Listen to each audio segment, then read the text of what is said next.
Genadig en barmhartig is die Here, lankmoedig en vol liefde. Die Here is vir almal goed en barmhartig oor alles wat hy geskep het. Die Here is naby almal wat hom aanroep, almal wat hom in opregtheid aanroep. Aan die wat hom dien, gee hy wat hulle vra. Hy hoor as hulle hom roep en hy red hulle. Die Here hoor ons, want hy ken ons stem. God knows what we look like because he sees us and watches over us. Ons Here weet wie jy is, want hy ken jou naam. Our God is gracious, compassionate, slow to anger, and rich in love. And that is why we are here. To worship him, to spend time with him, to come and call upon him and know that he is here listening. And so at the start of this service, we're going to do this. We're going to focus our hearts and our minds and our beings on the Lord as we come to open our hearts to him in silent and individual prayer. Let us pray.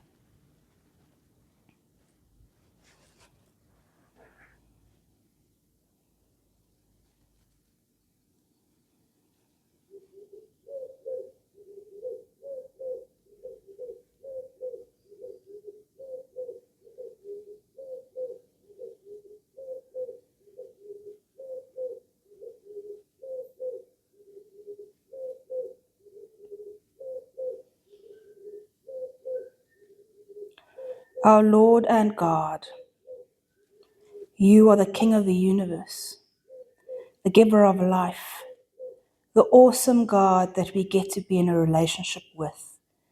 And we come to give you all the thanks, all the glory, and all the praise. We praise you, Lord, for bringing us together here this morning. We praise you for walking with us in this past week. We praise you for providing for our needs, spiritually, mentally, physically, and emotionally. We praise you for your goodness and mercy. You are our beginning and end. You are the joy giver, the peace giver, the one who holds us through everything. Soos wat ons vanoggend hier sit en hoor hoe die duif koer, weet ons, u is hier. U ken ons, u sien ons, u weet wie ons is. En u weet ook daar waar ons verkeerd gaan. U weet waar ons nie ons tong kan beheer nie. U weet waar ons skinder en iemand afjak. U weet waar ons vol jaloesie is, manipulerend is, waar ons die waarheid omdraai en nek omdraai sodat dit ons agenda pas. Ons kom na u toe, Here, om te vra vir die vergifnis.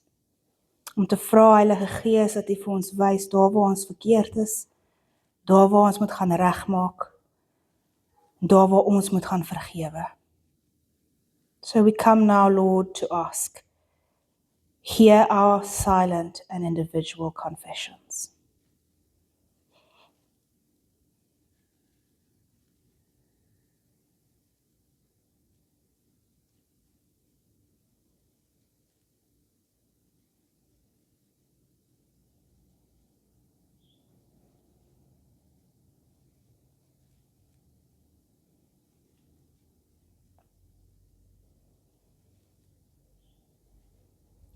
You have heard our confessions, Lord. Let your grace, mercy, and forgiveness wash over us, cleansing us, pardoning us, and restoring our relationship with you. Thank you, Lord, for your goodness to us, yet again. But not only do we come to submit to you in our singing, but we also come to submit our will, our ego, our pride to you, because we want to follow you.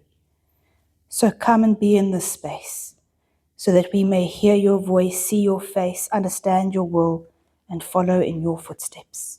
Come and inspire us, come and guide us, and come and speak to us through your scriptures, through the communion, through the fellowship over a cup of coffee. We ask this in your holy name. Amen.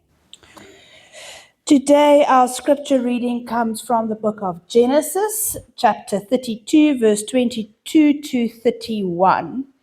And I will be reading that in Afrikaans this morning, but the English is welcome to follow along. Hier lees ons die volgende.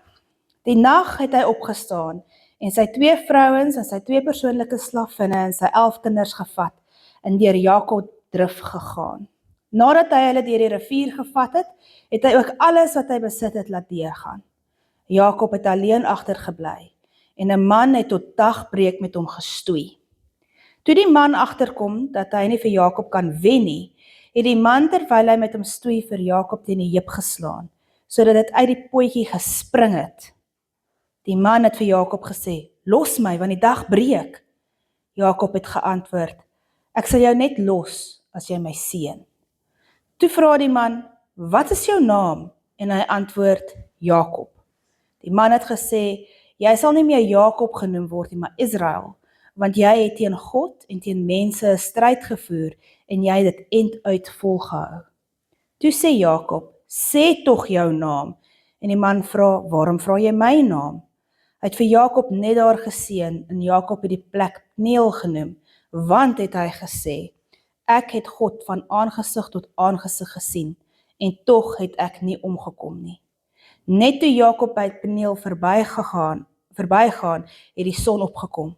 Jakob het mank gebly aan sy heup en daarom eet die Israeliete tot nou toe nie die senuweebondel wat aan die heup vaskom nie, want die man het vir Jakob teen sy heup geslaan op die heupsenuwee.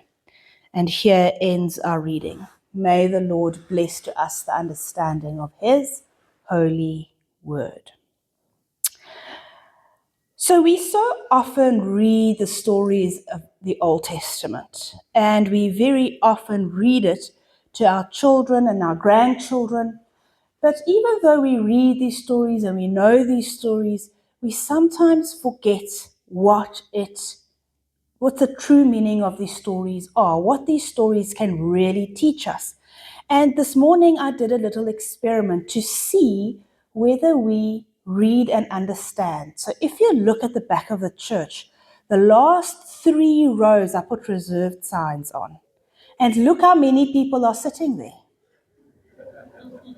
So thank you for proving my point. I knew Margot would sit there.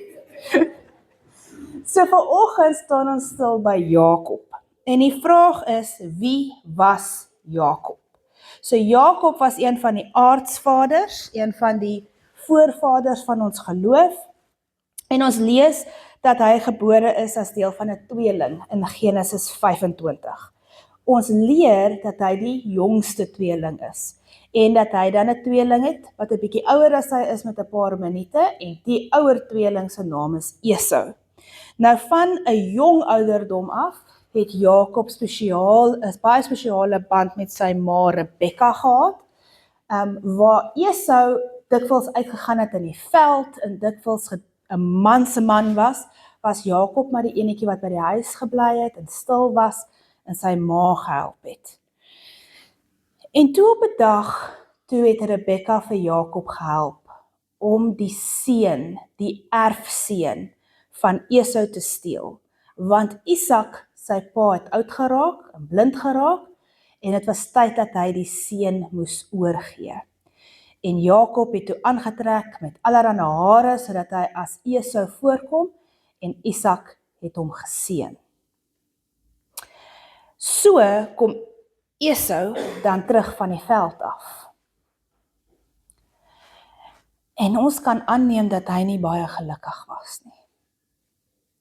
And so Esau says, little brother, you better run, because I will be coming for you. I will kill you. And so Jacob then starts fleeing, and he flees to the area where his mother grew up in hope to reconnect with his uncle Laban. But on their way there, he has to sleep in the veld one night. And that's where God then comes to meet him. And we've read the story with the angels on the ladder that goes up and down to heaven. And here God makes Jacob a very important promise. He promises him that wherever he goes, that God will go with him, that God will protect him, and that one day God will bring him back home.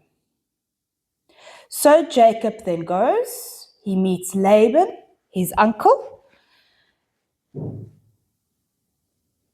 and then he sees the girl that rocks his world. The most beautiful, beautiful girl, he thinks, named Rachel. Now, Rachel was Laban's daughter, and he then tells his uncle Laban that he will work for Rachel. And so he works for 7 years to get her hand in marriage. But on the wedding night, he discovers he married the wrong sister. He married the older one, Leah, instead. And from then we see quite a conflict relationship between Laban and Jacob. Daar kom dan 'n stadium wat God vir Jakob sê, dis nou tyd om terug te gaan huis toe. En Jakob pak dan sy vrouens en sy kinders, op daai stadium 11 seuns en 1 dogter, pak hulle almal op en sê ons gaan nou terug huis toe. Laban vind uit, gaan hom agterna, maar deur God se genade maak die twee vrede. En dan gaan Jakob met sy familie nou terug huis toe.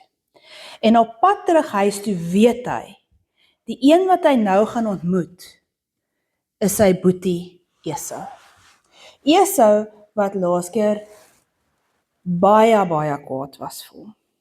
En so begin hy vir sy boetie geskenke stuur en boodskappe stuur om te sê ek is op pad.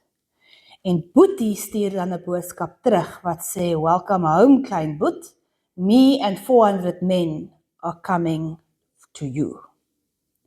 And immediately Jacob is filled with fear. Because what is Esau coming to do with 400 men? And so what he does is he sends his family out ahead of him, hoping that if Esau meets them, he will have compassion, because he'll see the kids and his wives will say what is good about him, and Esau will have compassion. And this is where our reading then starts this morning, where the family and all his possessions is sent ahead. And then Jacob is alone. Now remember, the last time he was alone was when he was running away from home. So it's very interesting that now that he's running back home or going towards home, he's alone again. And again, it is nighttime. And again, he needs to sleep in the veldt. And again, he's filled with all sorts of feelings. When he ran away, he had feelings of guilt for betraying his father and his brother. He was feeling vulnerable and unsure of the future. Now that he's going back, he's still feeling unsure about the future. This time he's scared because his brother is coming with 400 men, and he's got all sorts of emotions brewing inside of him. En dan lees ons dat Jakob stoei met 'n man. So wie is die man met wie Jakob stoei? Is die man sy eie vrese? Is die man sy eie gedagtes en emosies? Is die man dalk Esau? Is die man dalk 'n engel? Is die man dalk God? Daar word nie vir ons aan die begin van hierdie skrifgedeelte gesê met wie Jakob beklei nie. So kom ons fokus op die 3 goed wat ons wel sien. Heel eerste lees ons dat die man het agtergekom dat Jakob hom gaan oorweldig. En wat hy toe doen, die Engelse vertaling sê he touched Jacob's hip. Die Afrikaanse vertaling sê hy die heup geslaan.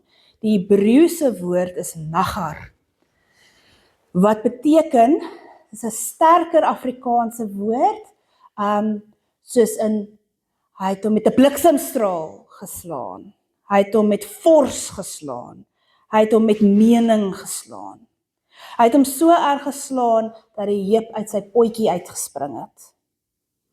Now, thanks be to God, I've never had hip problems.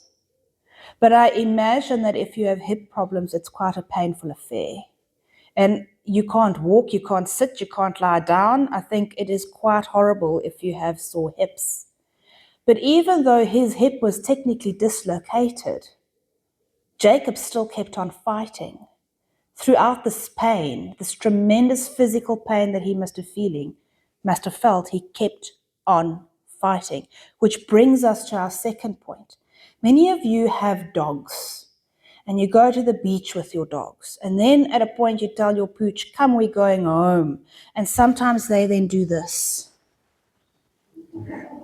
They're stubborn, they don't want to go home. En dit wys vir ons dat Jakob in hierdie skrifgedeelte was net so hardkoppig. Hy het geweier om op te hou baklei. Selfs toe die man vir hom sê, hey, die son kom op, los my, het Jakob gesê, nee, ons is nog hier besig. Jy moet my eers seën. Now, what blessing do we read about here? We're not sure. But whatever blessing it is, it was very important because Jacob doesn't stop fighting. He keeps on wrestling. He keeps on fighting. And after this, we then read a conversation that takes place between the man and Jacob about Jacob's name. Now, in the Old Testament specifically, your name was very important. Your name portrayed some of your characteristics. It showed certain elements of your personality. So your name was very important. And they would change a name when a certain transformation happened with you personally or if you moved up into a higher social sphere. So hierso lees ons dat Jakob se naam word dan verander. Nou Jakob beteken die een wat die enkel vasgehou het, want dis hoe hy uitgebore is saam met Esau, hy het Esau sy enkel vasgehou. En nou word sy naam verander na Israel toe. Israel meaning persevere. Persevere. Okay? So word Jakob se naam verander nadat hy stoei met die man. So in hierdie geveg het daar iets plaasgevind binne in Jakob wat so belangrik was dat sy naam verander is. Nou wat het die drie goeters te doen met ons? What can these three things teach us in our faith today? These three things tell us a lot about our faith and a lot about prayer. So those are the two flip sides of the coin we're going to look at now. And we're going to start with prayer. Hierdie skrifgedeelte gee vir ons 'n voorbeeld van gebed wat baie uniek is in die Ou Testament. Ons vind dit in die psalms, ons vind dit in klaagliedere en ons vind dit dan veral ook in die boek van Job. En wat is hierdie tipe gebed? Dis om met God te stry en te beklei en te worstel. Nou baie dikwels dink ons, dis verkeerd, dis sonde om met God te stry. Want ons dink, God is die Almagtige, hy is die een wat alles weet. Hoe durf ons met God beklei en stry? Wie dink ons is ons? Ons moet respek hê vir God, God is heilig. En al daai goed is waar. Maar as ons na die Ou Testament kyk, is daar so baie mense wat dikwels met God gestry het. Because that's life, isn't it? When the inexplainable tragedy happens with us, when our worlds and our foundations are rocked by illness or trauma or crime, when our family members pass away unexpectedly, when we go through horrible things and we don't understand it, where do we go? We go to God with all our questions. And sometimes we are angry that God allowed certain things to happen. And maybe we are in a space or a place where we feel like that, where we are struggling to forgive someone, or we're struggling to let go of something, or we're struggling with a diagnosis, or we're struggling with the fact that someone close to us passed away, or we're struggling in all sorts of ways. And then we go and we argue with God. And that is not necessarily a bad thing. That's very biblical, in fact, because we read so many people in the Old Testament doing just that. Now the question is, how did God respond to that? In Job, we read that God actually says in Job 42 verse 7 that Job was right in arguing with him. Here in our reading, when Jacob wrestles with him, what does God do? God changes his name. God is heilig. God is alwetend, God is almagtig. Maar God se skouers is ook groot. God weet ook waardeur ons gaan en hy kan ons kwaad hanteer. Hy luister na ons frustrasie. Hy kom sit by ons soos ons wend. Wanneer ons met God stry, dan praat ons ten minste nog met hom. En dit is wat belangrik is, want selfs in ons verhoudings raak ons partykeer kwaad vir mekaar en moet ons dinge uitpraat, partykeer hard, partykeer sag. En is dieselfde met God. Ons kan by hom gaan sit en ons kan met hom stry. Ons kan dinge met hom uitpraat, want hy verstaan. Hy ken ons hart. Hy weet wat ons dink en wat ons voel. Dit is goed om partykeer met God te stry. Die probleem is wanneer ons stilstype kry. Want wanneer ons stilstype kry, dan praat ons nie meer met God nie. En wanneer ons nie met hom praat nie, dan is hy later nie meer vir ons belangrik nie. En wanneer hy nie meer vir ons belangrik is nie, dan raak ons apaties. En dit is die probleem.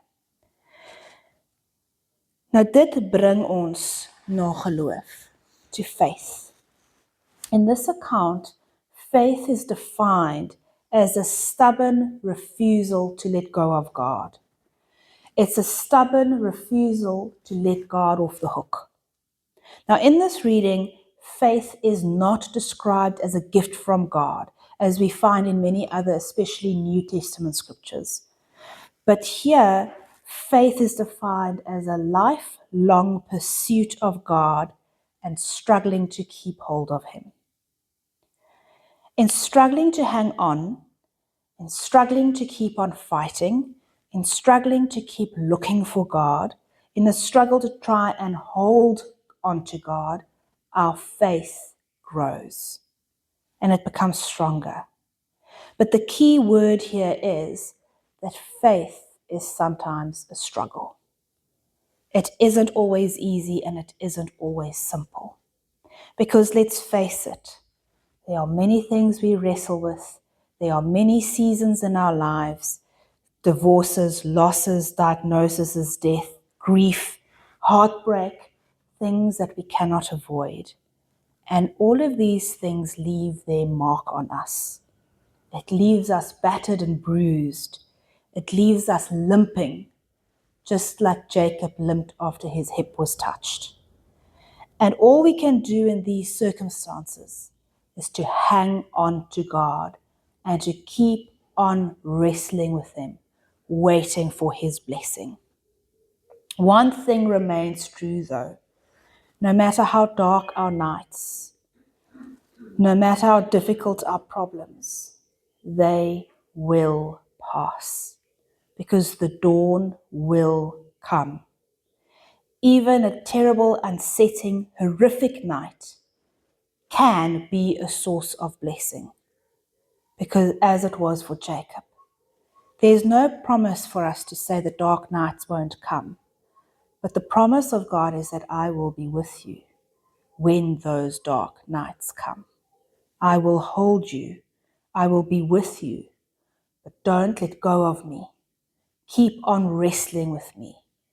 Keep on holding on to me. Keep on. I will bless you. So, Lord God, thank you that you will rescue us. That in the middle of the darkest night, you will come and find us. You will come and wrap us up in your arms. You will come and hold us tight. Ons weet, Here, dat alles wat ons is net uit u genade. En so kom sê ons vir u dankie. Dankie vir die liefde. Dankie dat u altyd by ons is. Dankie vir die genade. Dankie dat ons weet ons op u kan vertrou. En so kom sit ons dan iets in die offergawe, om vir u te wys, ons gee onsself oor aan u. Ons gee ons lewens oor aan u. We are your living sacrifice. Work in us, work through us, so that in this week we may be your hands and feet, that we may love those who you send us to, that we may show kindness to all who cross our path, that we may say an encouraging word to those who we meet, and that everything we do, everything we say may point to you. We ask this in your holy name. Amen. En nou mag die genade van Christus, die liefde van God en die gemeenskap van die Heilige Gees saam met elkeen van julle wees en bly. And now may the grace of our Lord Jesus Christ, the love of God, and the fellowship of the Holy Spirit be with you and all those whom you love, now and forevermore. Amen.